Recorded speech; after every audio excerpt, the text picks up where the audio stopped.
Thanks, Edmund. All right, good morning, everyone. Thank you for your time to join this NLT training session. My name is Yong from Trading Operation. Andrew will be joining us shortly. So on behalf of Andrew, I will kickstart this training session. First of all, let me start the recording.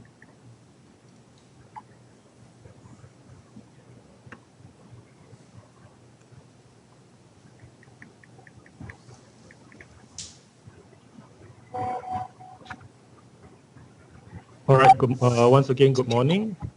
Today's training session will cover the function of administrator and also walk through on how to key in an NLT trade in QST. So with me, I have Paul, Doreen, and Darcy from QST Swing Trading. So they will walk through the training with us. And without further delay, Doreen, Darcy, you may begin. Hello, good morning. This is Dorian Olarav, product manager with QST. I'm going to start by sharing a slide that I prepared for this meeting. I have a bit of an echo, so I'm not sure if you might want to try to mute the microphones while the presentation is going on. Here we go.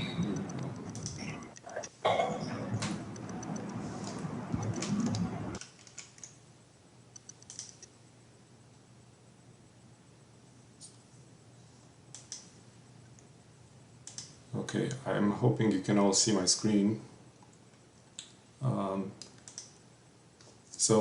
As Young mentioned, this is a presentation on both the administrative aspects of setting up users and accounts for access to the eNLT functionality, and also a walkthrough of the feature itself to be able to place the order through the QST application. And the steps that we want to cover today are the user setup, the account setup, the software involved, and then presentations on the order flow, and a walkthrough on the account management and the user associations in our QBO admin tool. And then we'll touch briefly on documentation relevant to all of this, and then we'll take some Q&As. I know that time is short, so I'm going to try to do my best to go through these as quickly as possible. So when we talk about a user in QST, we are referring to that entity that has access to both our front end, our trading functionality, and also the account administration, which we'll cover later in the presentation. Now, for UAT, which will be the first phase, we have already created users for all of the firms, and the credentials will be provided by Bursa probably next week. And for the production, there will be two scenarios. One for the TPs that have existing relations with QST, they can simply permission this new eNLT functionality from within the QST admin tool. Whereas for the non-QST TPs, this will all be assigned, configured, administered by Bursa. Now, the accounts, again, there's going to be a distinction between the two categories of users. We'll start with a blank database for both UAT and production, with a difference that for UAT we have some accounts, and we'll set up some new accounts now during this presentation, but we'll wipe everything off once again, so you can input your own accounts as needed for the testing. And then for production, the distinction is made again between existing clients with existing QST relations, which can simply enable PNT, which is the superset that includes the eNLTs in our ecosystem. And for non-QSTTPs, those will have to be input once again in the in the production environment. Okay, moving on. QST has put all this new functionality in our pre-prod branch, and all of the firms will be required to run this for the time being. And the separation will be again for QST existing clients. They will run their respective white labels, whereas non-QSTTPs will be all running the Bursa white label, which is called QST BMY. There should be no further configuration required on the front end once this is properly set up administratively. Whereas for the UAT specifically, those users that currently have QST will have to create a secondary connection to be able to connect to this UAT environment and start putting in the test traits. Okay, for the eNLT order flow, I will switch to the other screen where I already have two instances of QST running, and for the purpose of this demo, I want to simulate both sides of the transaction, both the seller and the buyer, and for clarity, I'm going to use the left-hand side, which is one instance of QST, as the seller side, and the right-hand side as a buyer. And this is already connected, and for those people that are familiar with QST, this will probably seem familiar. For those that don't, documentation will be provided, and we have some recordings on basic functionality, accessing the system, finding the information, and kind of an overview of how all of this data is organized in screens. There's shortcuts on the left-hand side, workspaces at the bottom where the information is further configured and grouped together. But once again, that will go beyond the scope of this presentation, and I have some links in the slide further on that we will be sharing. Now, going back to the eNLT execution, the main screens that are involved are the trade ticket, which I'm going to bring up right now, and then the screens that you already saw, which are the eNLT orders monitor, which is a new one, and then the orders and positions monitor, which is an existing one. Now, to place an eNLT order, I will start again the trading ticket, and there's a couple of selections here at the top for futures and options, and then going from one leg all the way to 4 legs, and I'm going to combine all in one and do let's say a butterfly. Selecting an account that is enabled for eNLT, and this is just a previously assigned account in UAT for our development purposes, and it's going to be a TA futures as a seller side, and I think CIMB is what I have on the buyer side. So as it's customary, I'm going to initiate it as a sell, so selling first leg, buying the second, and selling the third. Quantity, if I use the crude palm oil, let's say September, there are minimum volume thresholds, as you know, for eNLTs, so I'm going to structure this as a 100 and then 200 and then 100 again, and then fill in the rest. October and November, fill in the eNLT order type, and then prices, I don't know, it doesn't really matter, so let's just say 46.50, 45.50, 46.25. I'm going to select the CIMB contra firm and my count, which would be TC3111, not too many. Make the declarations that are still required in the electronic form, and then submit the order. Oh, I forgot to cover this. If the main account is an omnibus account and you need to specify the actual end client account, you can put that as a remark in here. Let's say this would be ABC 123, and then submit the order.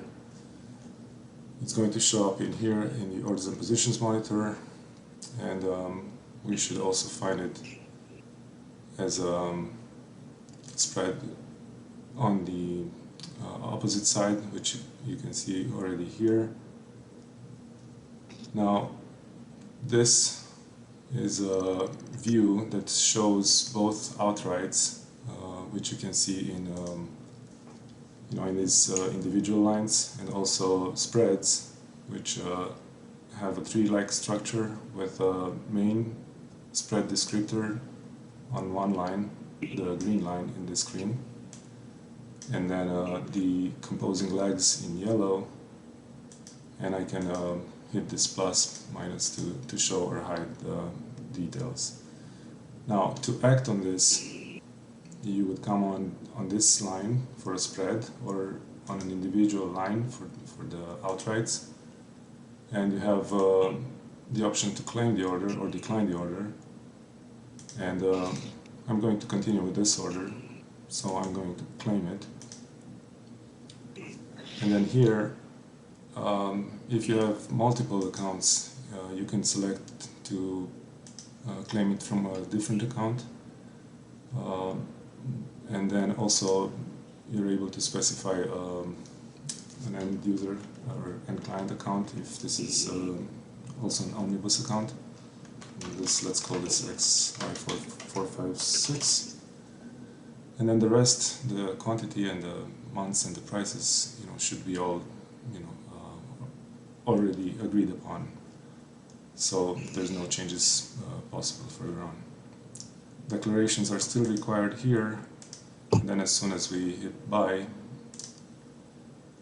this will show up as a pending order in here, and then you already saw a status change, which indicates the fact that these orders have made it through in DCS, and then DCS will be prompted, both within that specific user interface and also via email to look into this, verify all the details, and then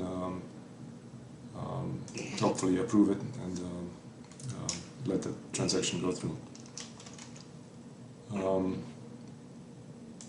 I will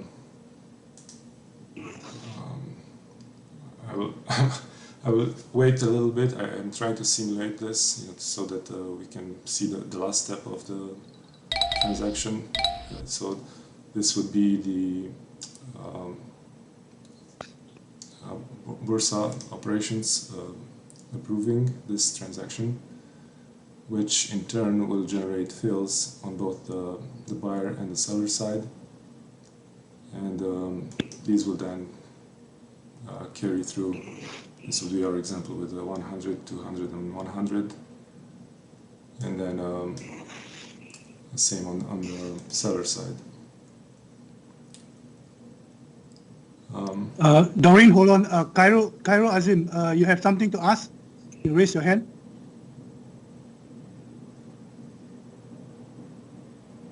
Yes.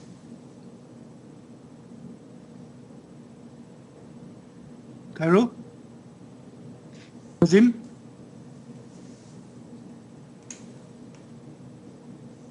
Okay, I think he's just mistake. Okay. It's all right, yeah, then. Please continue, Okay. Doreen. Hey, Yes. Jordan, it's Paul. If when the trade is alleged in to the buyer, if the buyer didn't agree to the terms, we showed how they claimed it. But if they reject it, they can send a reason and just show what happens. Like if there's some misunderstanding, what happens. Right. Well, I will. Yeah. So this would be the part where we decline the order. I will go with one just to save time. One that I had from before. So write a reason for declining the order. Incorrect price, for example. So that should generate a reject on my other side, over here, I think. This was the 114. And it needs a second to go through to complete the cycle back through the robot.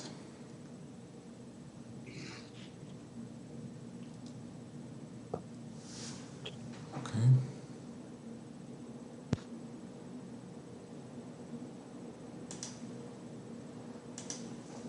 I'm not sure, this should have happened already. This is me.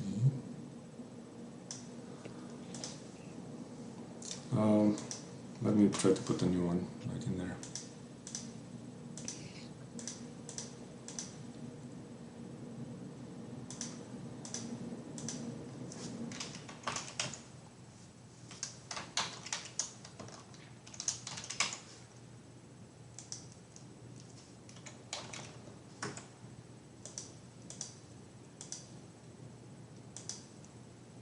Oops.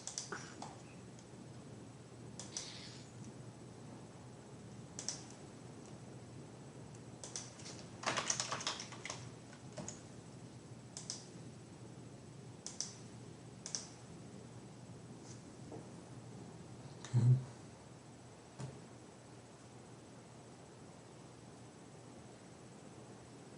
That's my new trade right in here, and I'm going to decline it. Let's say wrong.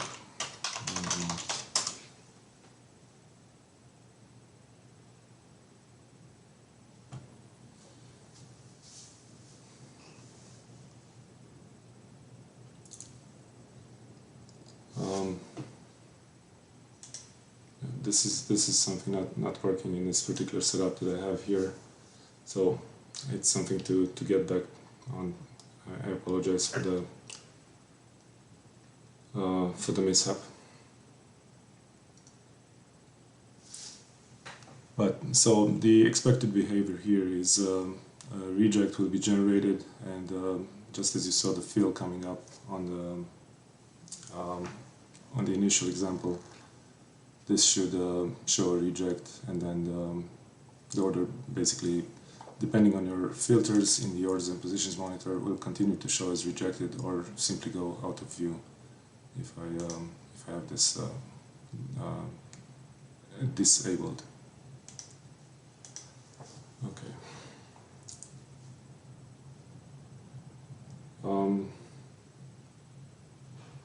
Yeah, that's pretty much what I have on this on the presentation of the order flow for the seller and the buyer side, and I would like to spend some time on the next functionality. We can get back to questions and answers on this, but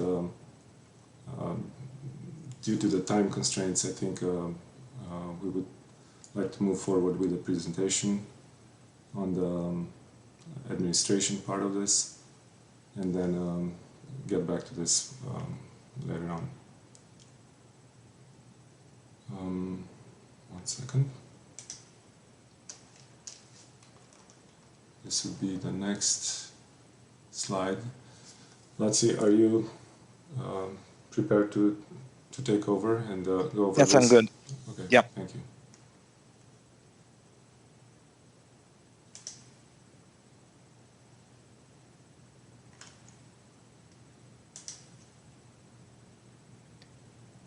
So first of all, good morning, everyone. I hope you can see the screen, my screen. Can somebody just confirm? Yes. Yes, we can see your screen. Thank you. Okay, so from the account administration side, I'm actually showing you the UAT environment that we'll be using for your UAT testing purposes in a short time period. For the NLT, for the UAT part, all the TPs, both QST and non-QST TPs, will be using this separate environment, UAT. And basically, we will prepare QBO admin users for you to be able to access this environment. And we will also give you specific information how to connect your QSTs to the same environment, so that when you create accounts, you assign accounts to the specific users, those accounts will show up in QST as well.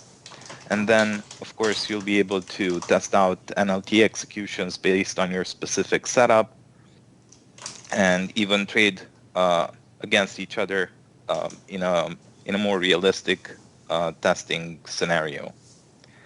So I'm just going to use one of the AFIN users that we set up in this environment. So each TP, regardless whether it's a QST or a non-QST TP, will have their own access in this environment. So once you enter and you're logged in, this is the main user interface. I'll just describe short in a few words what you're seeing on the screen. So on the left-hand side here, we have the account structure. And basically, we have a 4-level account structure that we use. We call it FOSCA. It stands for Firm, Office, Sales Code, and Account. Of course, the QSTTPs are very, very familiar with this. They are using it in their current production environments. And when we switch to the production NLT support, as Doreen mentioned in the first part of the presentation, the QSTTPs will be using their own current production environments for that purpose. So the whole NLT execution and administration will be fully integrated in their existing production environments, while non-QSTTPs will get their own production environment specifically set up for the NLT execution, and they will be able to set up all the accounts, all the necessary accounts that are executing NLTs, and administer them from these screens. So this is an administration tool. We call it the QBO admin tool. And this has a wide variety of functions that pertain to our order routing and back office components as well. But what you'll be able to access here is a very restricted version that basically is focused on your ability to manage the accounts and assign those accounts to the users. So you'll have access to a user screen where you'll be able to see all of the users assigned with your specific firm.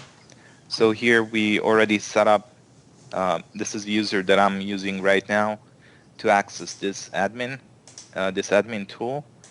And then we also created already 2 UAT users for NLT execution testing that we'll be using in QST.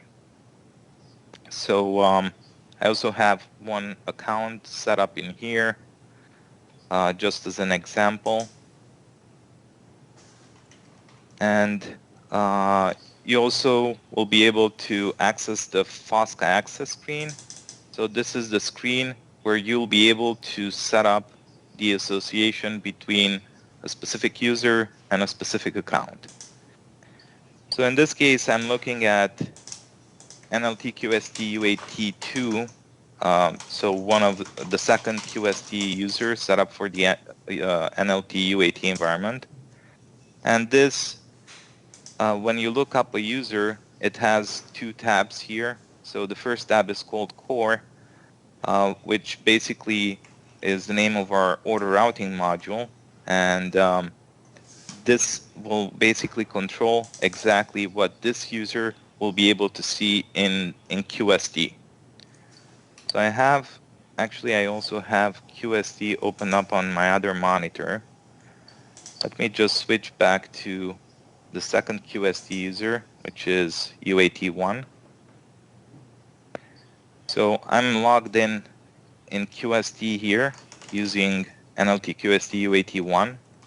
So this user in particular. And this user is configured to have access to firm AFN from my account structure.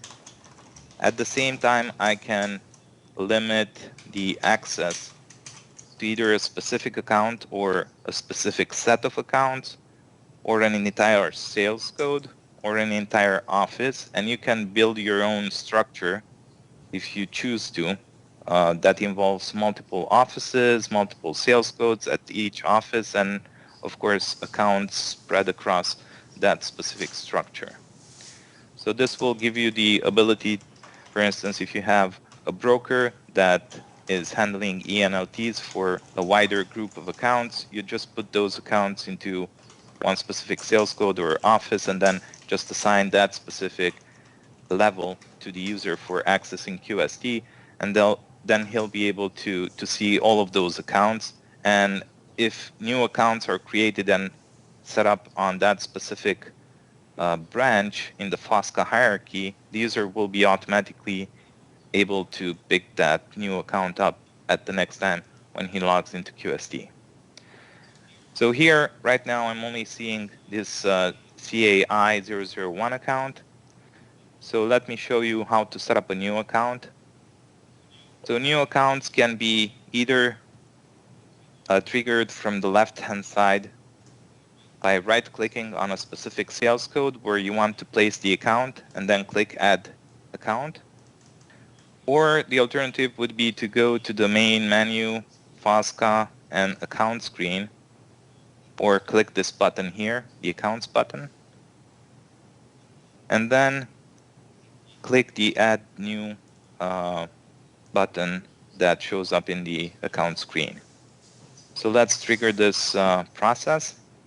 So the first step in setting up the account is establishing who's the account owner.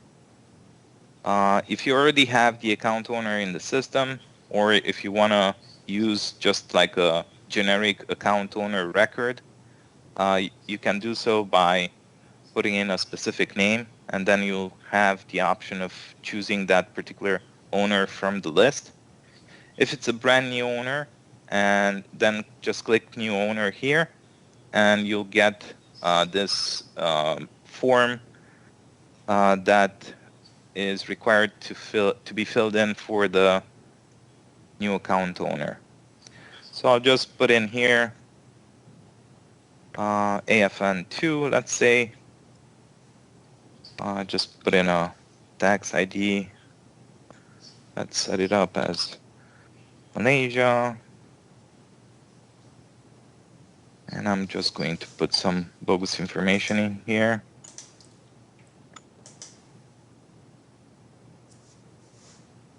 Okay. And then click OK. There are other fields as well in here. For the purpose of NLT execution, the other fields do not have any specific relevance. They are mostly geared towards other functions from our order routing and back office functionality, which doesn't have any impact on NLT execution. As soon as I clicked OK, the account owner was now created in the system, and it's selected for the account that I'm currently adding. So I'll click Next to go to the next step. The next step is where I set up the account number, description, and let's just put in test 001.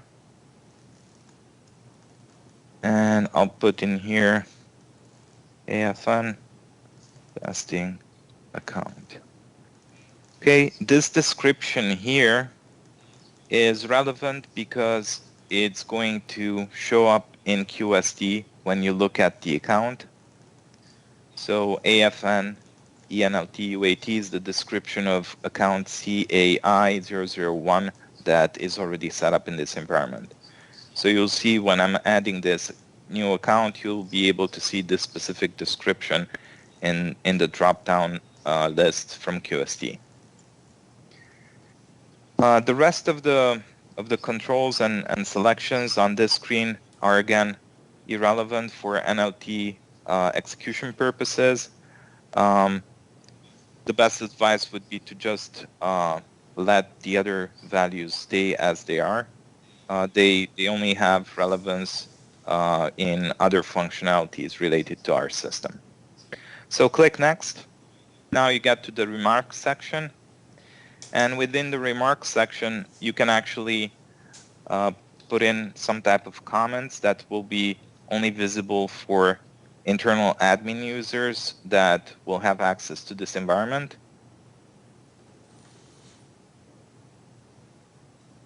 So I'm just going to put here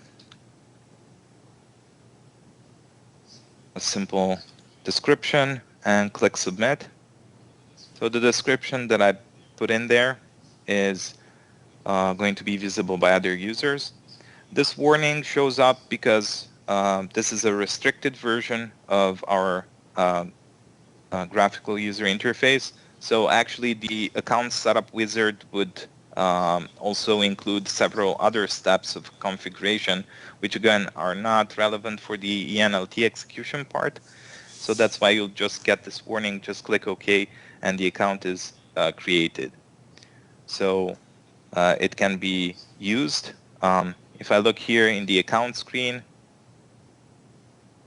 I can actually see my comments, my remarks that I just put in, and this can be added in time, if somebody else needs to put in some further comments to the account, you can create kind of a history of comments for that particular account. All right, so I created the account. If we go back to the user screen and check out the QST user account association, like I said, QST UAT1, this user is configured to have access to the entire AFN firm. So because I just added a new account, now if I disconnect and reconnect to the UAT environment,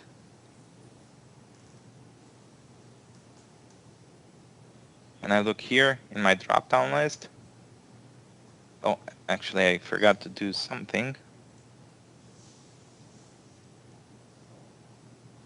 Just give me a second here. So the NLT environment is not linked yet to the auto routing module as it needs to be, and that's why it didn't automatically refresh the user. That is something that is required in order to reload the account list that the user can access from QST.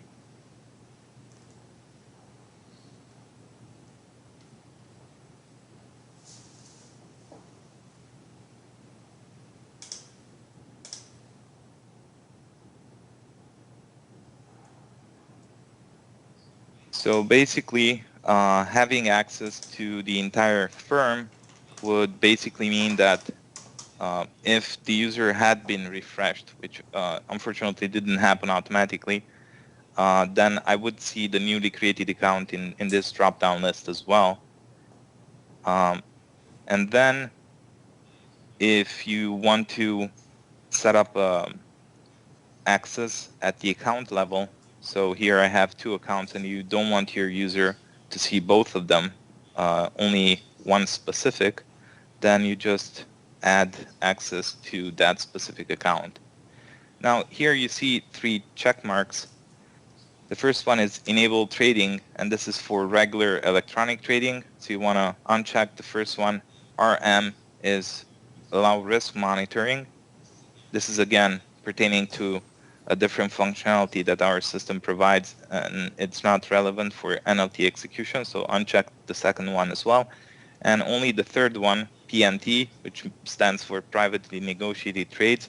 This is the one that needs to be checked in order to be able to execute NLTs in those specific accounts.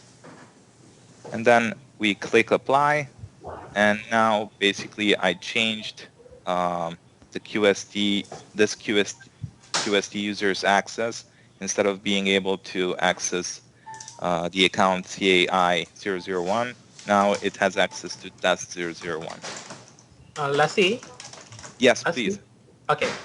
Before you continue, I just want to check with you, because just now you untick the ET and also RM, right? Yes. Or for eNLT. What about if this account is the existing account, which is also online trading? Right. Yeah, very good question. In that case, you will have ET checked as well. So ET for our QST TPs, ET is essential because they're also actively trading through QST. So this stays checked. You only need to make sure that for the accounts that require NLT execution, you also check the PNT check mark in the user association for that specific account. So you may have users that access the account and have only rights to trade electronically, which is the ET checkmark, and then you'll have this type of configuration where ET is the only one checked, and other users that may access the same account, but they'll be able to do regular trading and eNLT executions, and for that purpose, you would have this configuration where both ET and PNT are checked. And for non-QST TPs who only use QST for eNLT executions, they don't need the ET checkmark. So this would be the configuration that they would need with only PNT checked, and that would only allow eNLT executions. Okay, by click the ET, that's mean that that end user. That's mean, let's say if for example, for the testing client, is that the end user also can do the eNLT trading? That means they can execute the trade using the NLT page. If we click, that's mean the ET. Yes. Yeah, if you have ET and PNT, this means that this user here, which is QST UAT1, will be able to trade on this account regular electronic trades and eNLTs. Let me just click apply. And now let me switch to the second user, QST UAT2. If I go back to FOSCA access, this one is still configured to have access only for eNLT execution for the entire firm. That means both existing accounts and any new accounts that will be added in the future. If I want to restrict this user to, let's say, have access to CAI001 and only be able to trade eNLTs on that account, then I can remove this firm level enablement, go down to the account level, select the account that I want, and then uncheck ET and RM and only leave PNT enabled. And this means that QST UAT2, this user, will be able to access this account and only execute NLTs, eNLTs.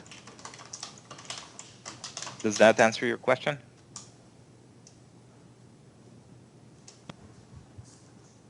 Yep, but my concern is here. Let's say if the CAI 001 is also is our end client user. That means is they have their own trading instead of the user is a dealer. That means this Right. one the CAI is end client. That means the end client, if we take this as ET, Yes. then they can do the NLT page. Only with ET you cannot do eNLTs. But So if we pick also the PNT, you can choose how you configured each user. yeah. So let's assume QST UAT2 is the dealer and QST UAT1 is the actual client's user, right? Yes. So if I switch back to QST UAT1, which is my client's user, and I only want him to trade regular electronic trades on his account, then I uncheck the PNT, click apply, and only with the ET checkmark, you will only be able to place regular electronic orders via QST. And I then see. Okay. if I switch back to QST UAT2, which in this scenario, let's say it's the dealer's user who has access to the same account, and the dealer has only the PNT checkmark, then the dealer will only be able to place eNLT trades in this account. If you want the dealer to be able to place both eNLT and regular electronic trades, then you also check the ET checkmark and click apply, and that's it. Now the dealer has both regular electronic rights and eNLT rights on the account, while the other user, UAT1, is only able to place regular electronic trades on the account. Okay. Okay. Clear now. All right. So just a few more details here. So on the trade screen, you'll be able to see the matched or approved eNLTs that you execute throughout the day. And then also, if you have any problems using the QBO admin, we have this button here, Assist, which basically will send an automated email and take a screenshot of your current view. And you can put in here and on the subject line what the main issue is and describe the problem, and then just click send. And our QBO customer support team will pick that email up and communicate with you to suggest a solution or to address the problem. So I think this pretty much concludes what I wanted to show you from the QBO admin standpoint. So I think we should just jump back into the Q&A section, and we'll be happy to take your questions. Okay. Let's see. This one for the QBL. Let's say if we already set up the dealer level, the limit for the key-in entry, key-in trades, this means number of lots at dealer level. This means they will be effect to the NLT screen. Yeah, so any risk settings that you already have on your production accounts will also count towards NLT or NLT executions. So let's say if you have a maximum order size set up, that will also affect the eNLT placement. If you have a product limit, that will also affect the eNLT placement. Then how about the cash?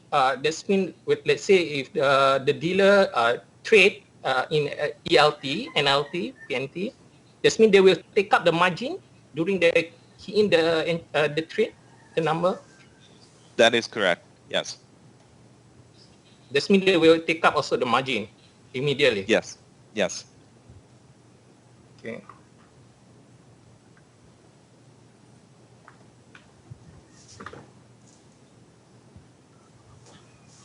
Okay, that's all. Thanks. Thank you.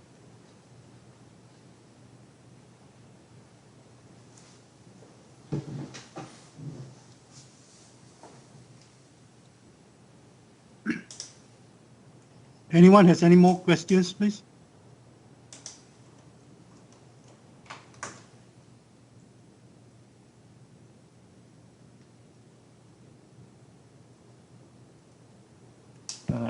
Okay. Andrew here. If there's no more questions, thanks Lassie and Dorit for the sharing.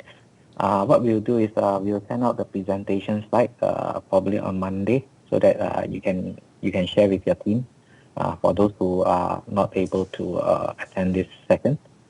I believe in the presentation slide we also have the link for the YouTube and all those stuff, the demo and all those stuff, so that you all can just go through again if required.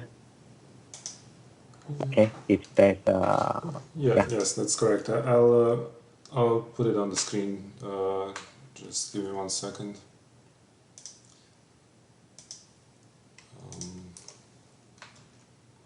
So we have the links for a few videos on QST, basic functionality.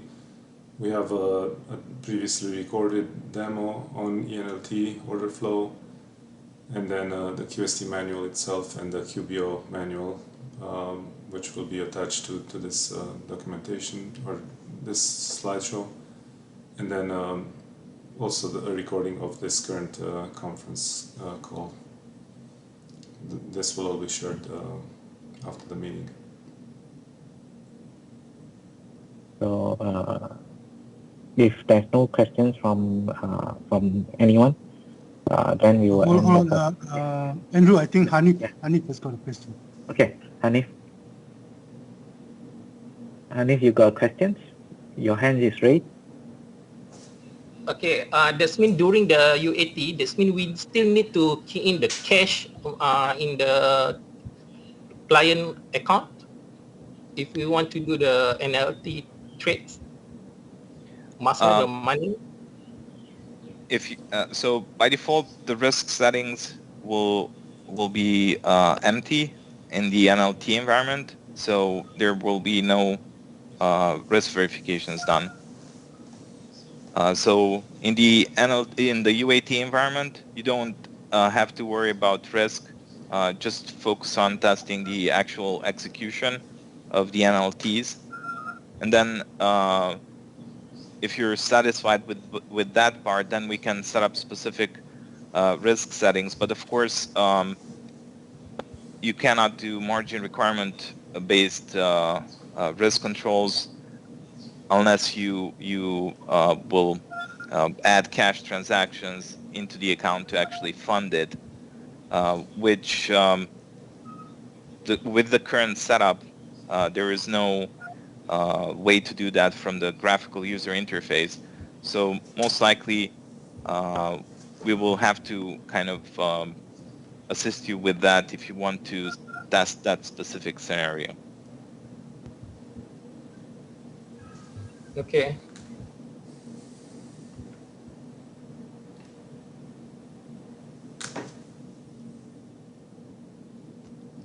Alan? I think Alan.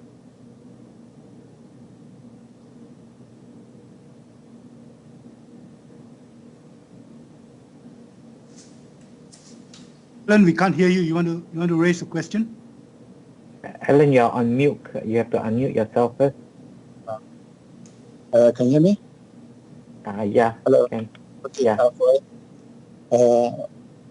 Okay. For example, if the client have 100 lot in futures, and perform eNLT to sell 100 lots, so when it's executed, the order offset by itself, the features on the eNLT? Alan, I think your mic is breaking. I don't think so. We can hear your question clearly. Yeah, I wasn't able to understand the question either.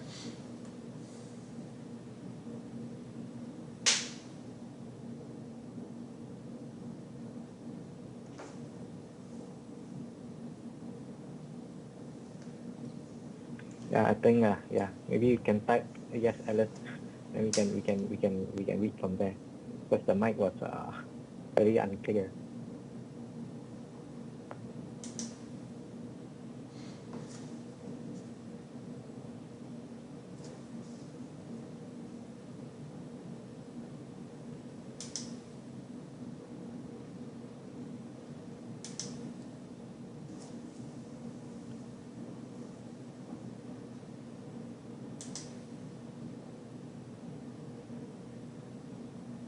Okay.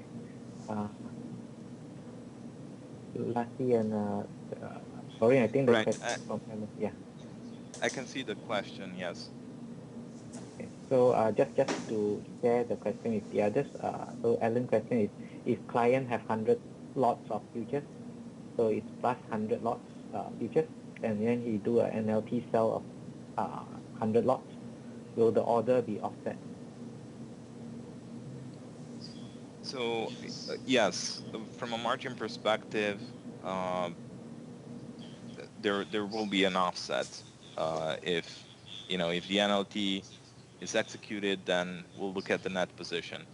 If the NLT was placed on the same on the same trading month, even if the NLT is on a different trading month, it will establish a spread relationship between, let's say, a September position, let's say a long September position, and a short October position.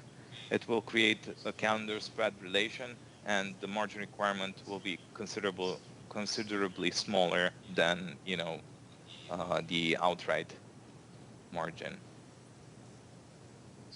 So yes, that will work. So a position executed in the electronic regular market will offset against a trade executed on the eNLT side. Does that answer your question? And just to stress, Alan, this only applies to QST users, yeah? So if you are using other applications, this does not apply, yeah? That is correct. So non-QST will only be able to see eNLT activity in their QSTs. So even if they set up accounts that also trade the regular electronic market using different trading platforms, of course, in QST, you won't be able to see those positions, and you will only see the executions on the eNLT side.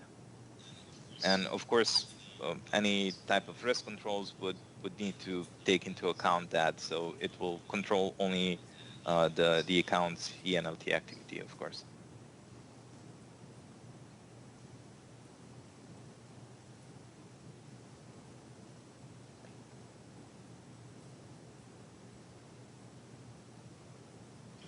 Okay, I think we have a question from Kaya from Apin Huang.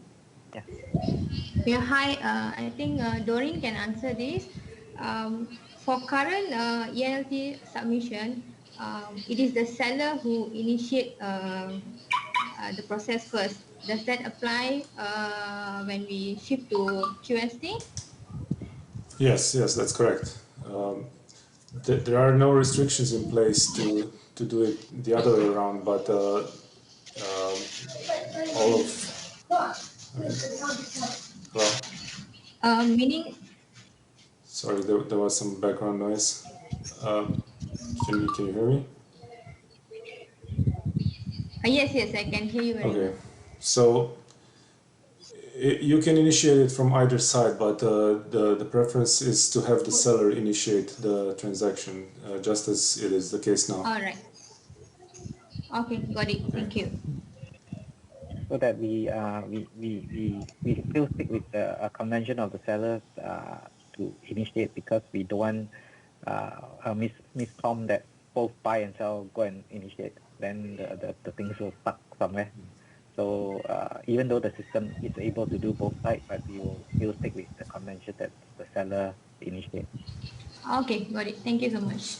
Welcome. I think, okay, Edmund here, one more thing to highlight here is that compared to what we have now, the process that we have now, there's one new thing that you need to that you must have information about before you enter the and submit the eNLT from the initiator side. So you must actually know the counterparty's account number, right? So that is required in this new process for that NLT to go to the counterparty. Is that clear?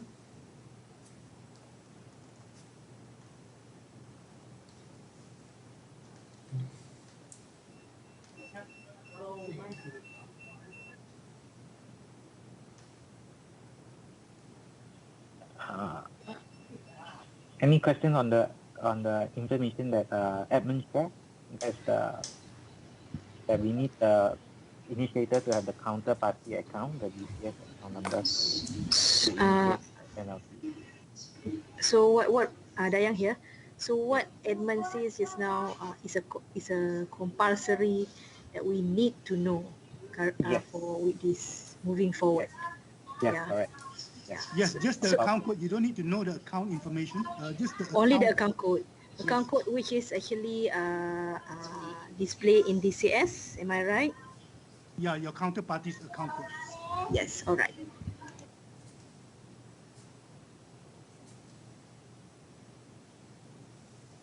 Hi, Yong here. I just want to emphasize one thing. When you guys create the account in the administration, QBO, you have to ensure that the account is exactly same as DCS, the account that is created in DCS, or else the robot will not able to identify and then register those straight into DCS.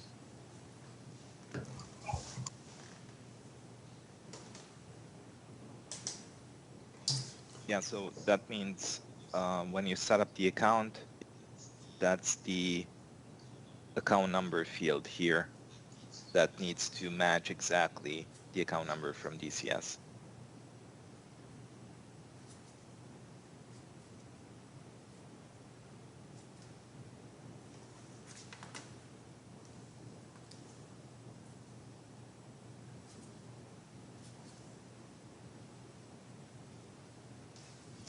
Okay, what happen if the account number that key in by the seller for the counterparty is wrong? Does it mean they will reject or buyer can do amend? Yes, the system will automatically reject that, and it will say that it was unable to find the contra account that you specified.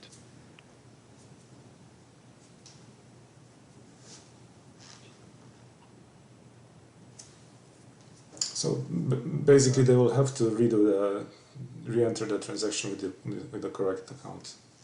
There will be no way to amend that on the initial trade.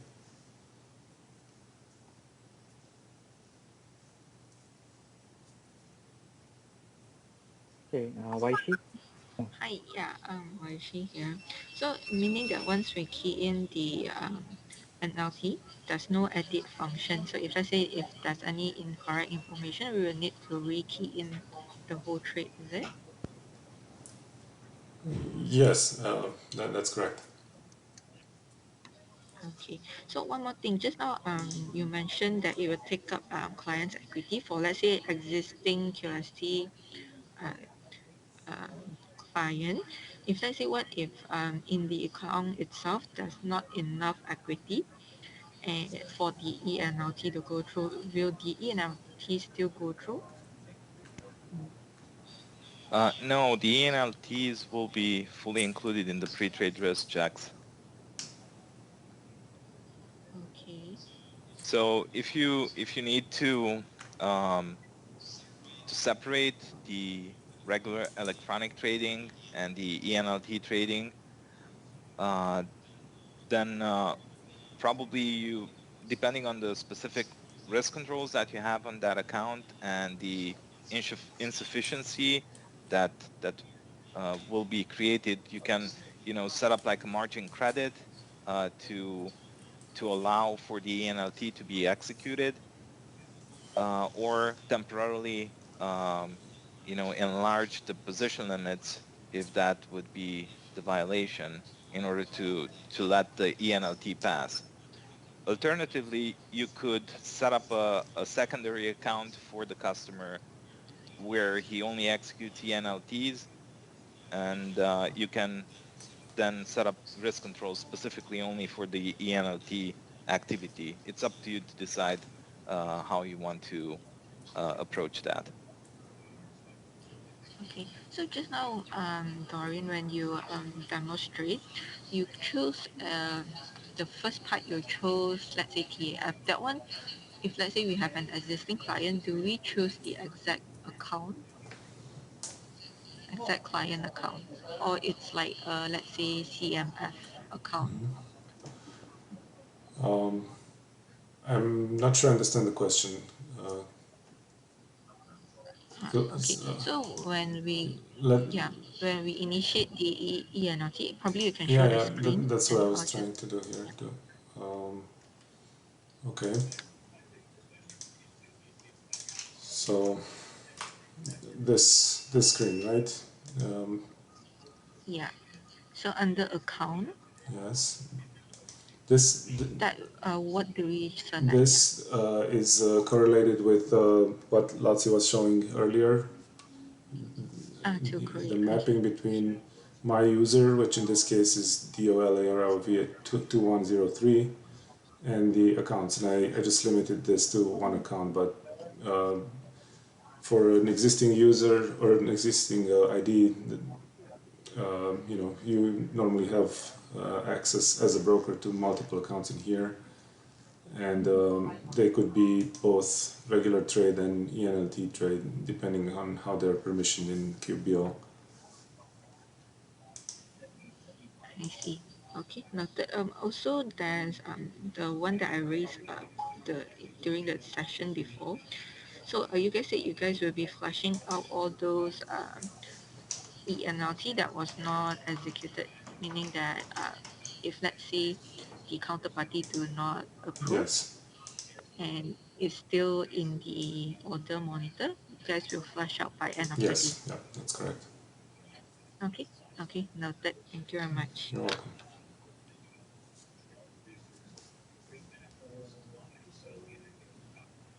Edmund, I think Alan has a question here. He's asking any BMD rule change to accommodate eNLT trade busting due to wrong fits. Alan, your question is any BMD rule change to accommodate eNLT due to wrong trades? No, there won't be any rule changes because we don't see how this new process affects or how it affects what we are doing right now. It's basically just a different method of doing it, but then the process is still all the same.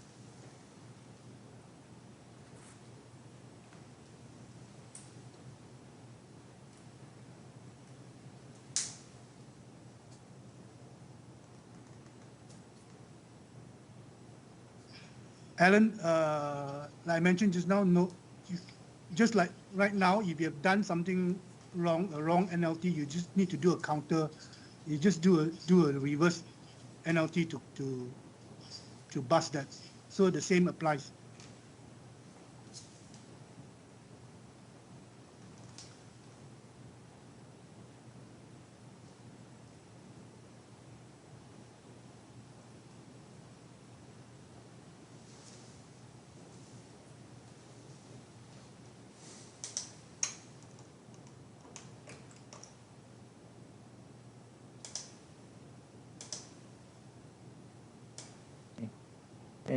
Anyone have any other questions? Sukian here.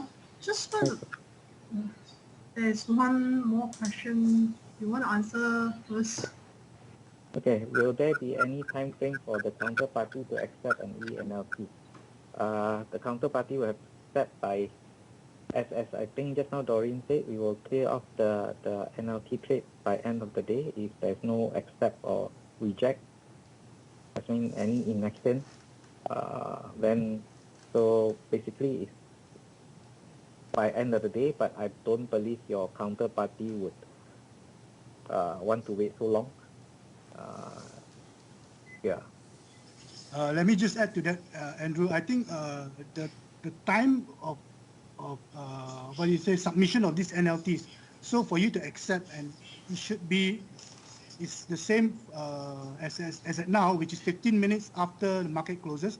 You can do it. So accepting the what will constitute you submitting the NLT. So if you do it later than the cutoff time, you will still come to our DCS, but what we will do, we will actually reject the NLT in the DCS. So you have to do it within the timing that has been established now.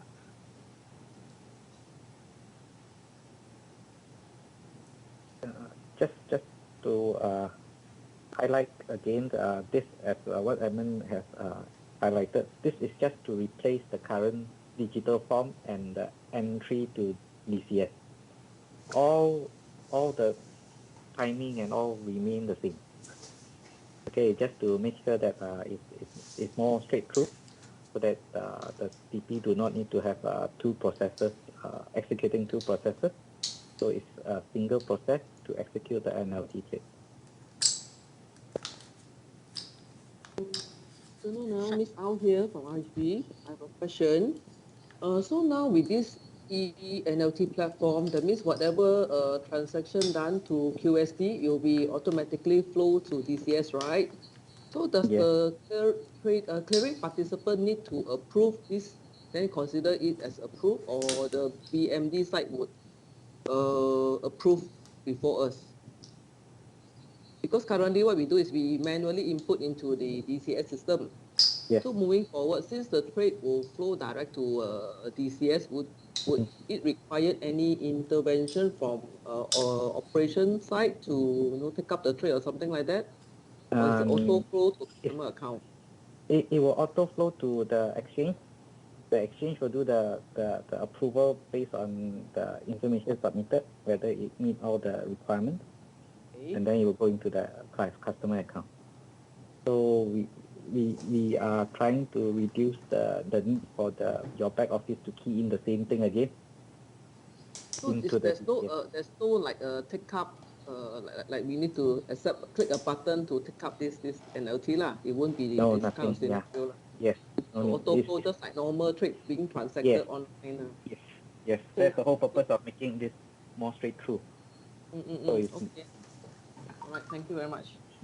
The only thing, Kai, the only thing for it to be approved is that the exchange needs to approve it manually. That's it. You on your back office side, there's nothing else that you need to do. Okay. So now the onus is on the dealing part, whereby when the trade was executed by the seller, let's say they put in the trade in the QST. So let's say RHB is a buyer. That means the dealer have to check on it, right? That it's accurate everything. Or when the seller created, they need to make sure all the info is correct. Then the buyer side, what do they do? Do they need to like approve or something like that? Cannot, right? They need to claim. They need to claim it lah. So they need to claim that order that has been submitted by the initiator. So if they check everything is okay, they claim it and they sort of like accept it, then it will flow to DCS.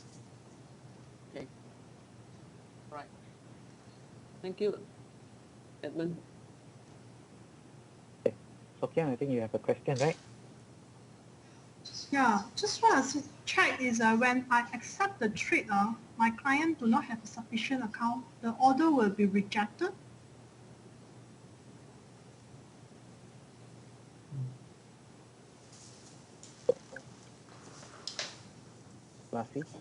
I apologize. I didn't get the question.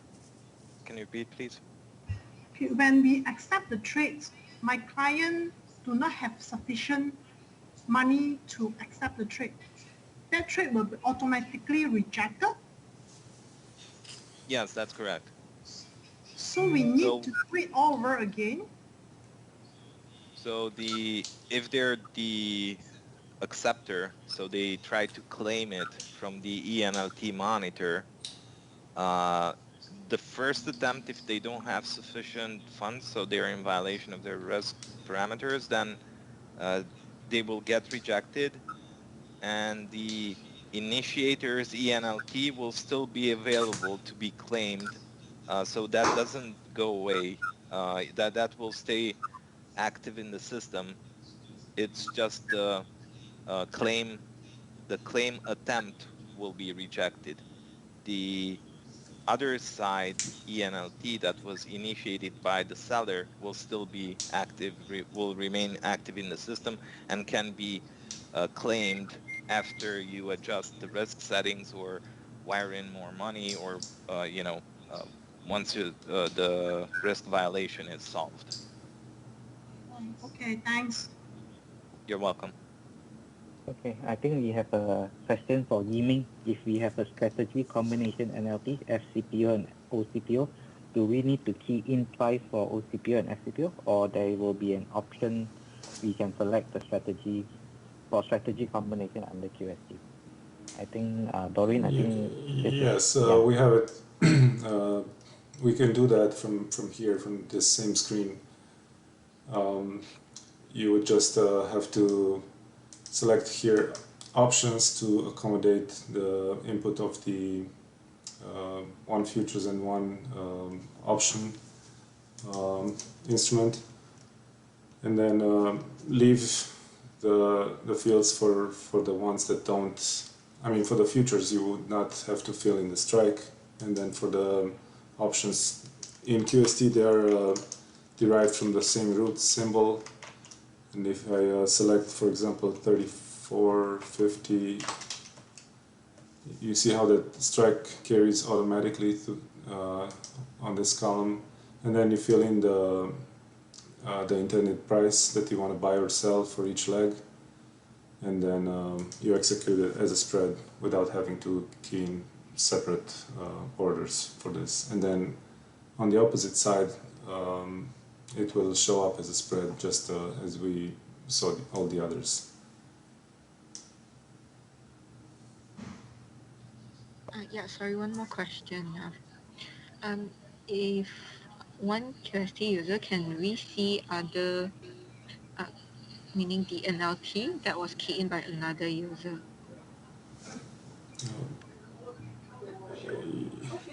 Well, you will see the NLTs that are applicable within the current access rights assigned to that user. So,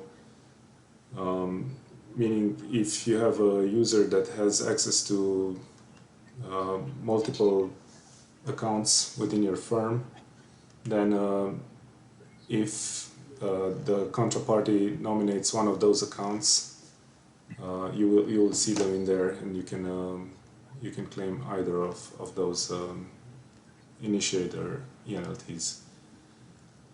Okay, so to confirm, meaning my colleague will can see whatever that I key in, correct? You will see them as a working order if you initiated the trade yourself. But maybe I'm not following what your question really is. Yeah, okay. So my question is, let's say I key in the eNLT, and I just want my colleague to help me check if the details that I key in is correct. So from his QST, he'll be able to see the same. Yes, yeah. He just needs access to that account.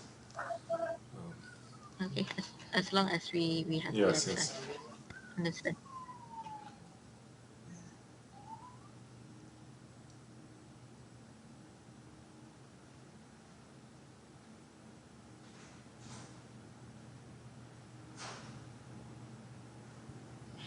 Hi, let's There are say. some additional. Oh, sorry. Let's say. Go let's say if we create the new user for QST for on this special for cater this NLT purposes, this will include also in your this user will be included in the billing, or they have us will be removed from the exclude from the billing.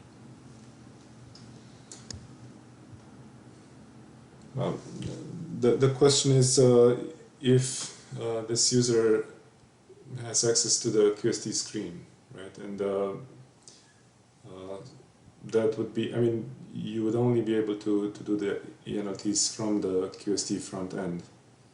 The QBO is just the part about setting up, you know, the administrative part of the accounts and associations and so on. So that would that new user would count as a billable user, yes. Besides having access to eNLTs, you know, it has access to any of the other functionality that the QST front end provides.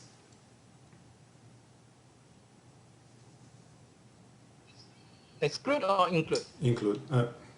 Sorry, include. Yes, include. Yes. Okay. That means for if we are using the admin ID to cater this eNLT purpose, then should be exclude, right? I'm not familiar with your particular setup, but we can maybe discuss this directly. Okay.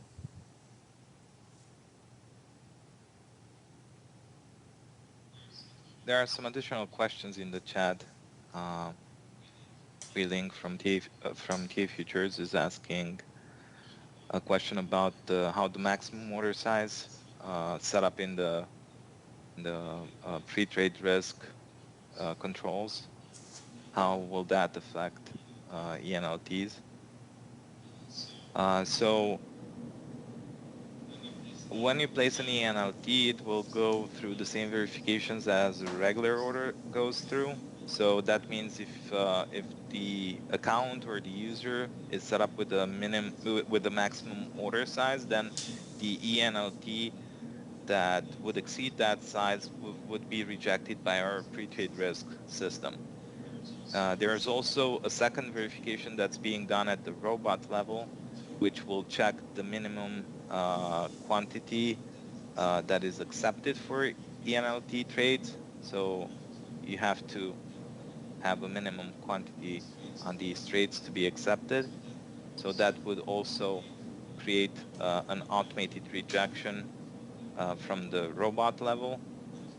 And of course, the last step is basically the approval process in DCS, where you know, the Bursa staff will give the final approval based on the submission. There's another question: how to manage if the buyer is a QST customer while the seller is a non-QST TP, or vice versa. So there should be absolutely no problem. Both sides will either initiate or claim the eNLT from the QST front end. The main difference would be that a QST TP will be using their own QST front end that they use currently in production, while non-QST TPs will be using the Bursa QST edition of the trading platform, which we call QST BMY. So it's just going to be branded differently, but otherwise the functionality is fully accessible and identical on both ends.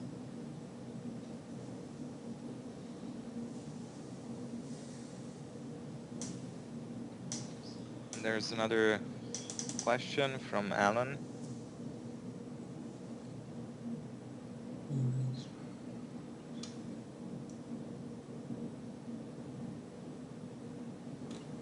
Well, I think this would be for Bursa to comment, but I mean, we are talking about three levels of, I mean, the seller entered the transactions incorrectly, the buyer accepted it incorrectly, and then it goes, at that point, it goes to Bursa operations, and unless there's any notes, I mean, I mean, again, this would be for them to comment, but to get to that point, it has to go through two parties already.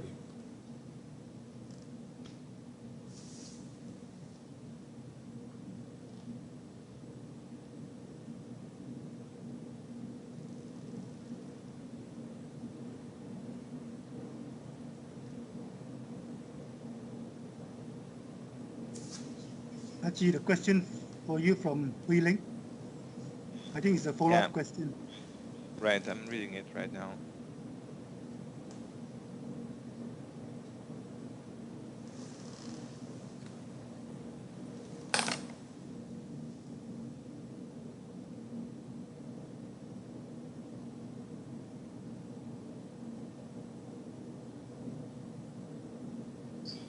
So if the maximum quantity on an NLT is 500, I'm not entirely sure. Can you confirm, Edmund or Young, this information? No, the NLTs can be 1,000 lots.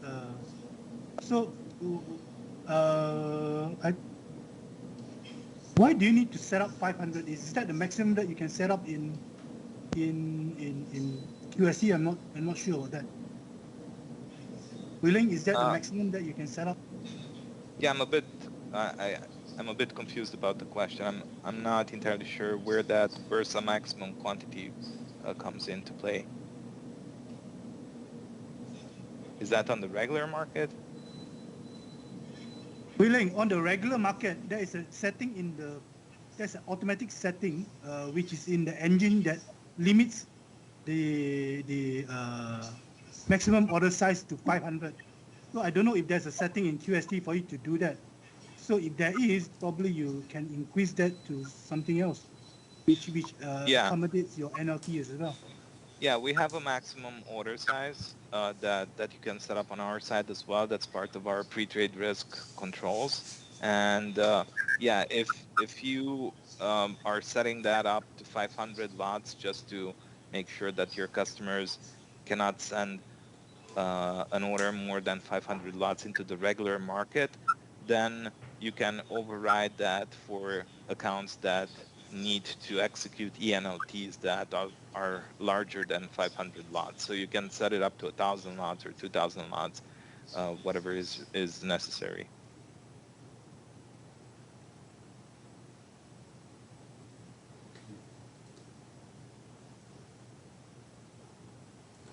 The question from Jesse Van Munki, yes, the QST is already updated for eNLTs, but as I mentioned in the beginning, it's only available on the pre-production branch, so there will be a separate download involved, and details will be provided in an email next week.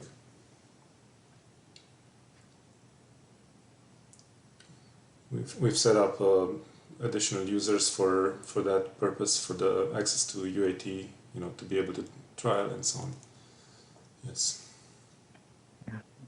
Yeah, just to add on to Doreen, we will give you a period to do a familiarization with the system, and we will communicate with the TP once it's ready. Okay, so we will give you a period of time to do some familiarization.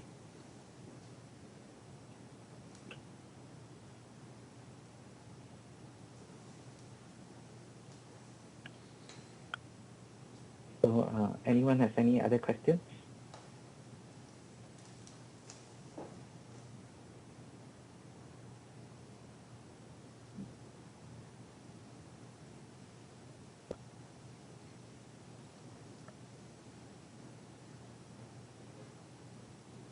Okay, if there's no more questions, then we'd like to thank you for your time, and also thank you for Doreen and Lassie, as well as Paul to share with us. Yes. So, we will send out the materials, the presentation material fully by Monday. So in the meantime, thank you, and stay safe. Have a good weekend. Yes. Thank you all. Have a nice weekend. Thank you very much. Thank you. Thank you. Take Bye-bye. care. Stay safe. Thank you. Goodbye, everyone. Everyone, bye.